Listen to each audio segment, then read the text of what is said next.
Power hitter or just a guy who can display some power? You know, this kid.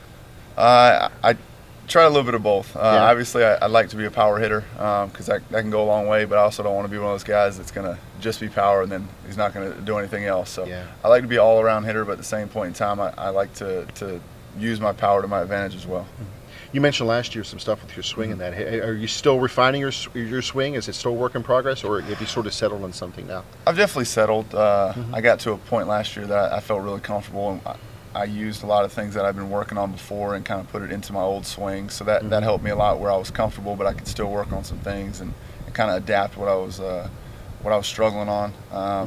The last couple of years, it's just kind of been a battle of me trying to do different things in my swing, and people telling me kind of what I needed to do or what would be a good thing for me to do, and it's kind of been going back and forth. But I think right now I'm pretty comfortable. I've made a lot of changes physically and mentally for my swing, so I think I'm at a pretty good spot. But obviously I'll be open for change to a point. I mean, obviously you still have to stay comfortable, and I've learned that the last couple of years. Still have to stay comfortable, but I mean, there's going to be some changes. It's the big leagues, you're always going to have to adapt. So I mean, even in the minor leagues, you got to adapt. So I think it's going to be something that I'll have to work with and just keep going. To get traded twice in about a period of like 3 months, a little bit crazy.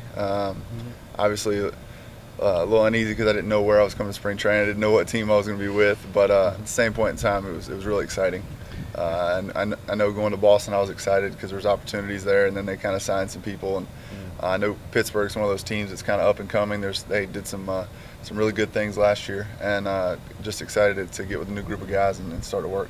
Is that probably the biggest part of what this mini camp is like for you? Just learning where the fields are here, where you go, introducing yourself to the guys, just sort of getting acclimated? Absolutely. I was supposed to go to one in Boston this next couple weeks as well, and just kind of coming down and meeting a few of the guys, meeting the coaching staff, meeting some of the front office, just people that you're going to be working with the whole year.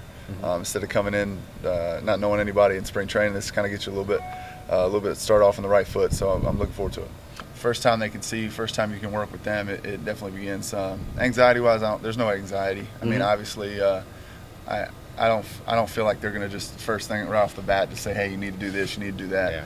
I've already talked to a few guys, and they've already said, just come in and do your thing. We're going to learn from you as well as you learning from us. So, like I said, we're all new to each other. So I think them learning how I approach it day in and day out, how I approach things in the cage, how I approach things in the game, and then me also learning from them how they would like to or what they teach and different things. And I mean, it's always good to have different teachers and different lingos and different things you hear.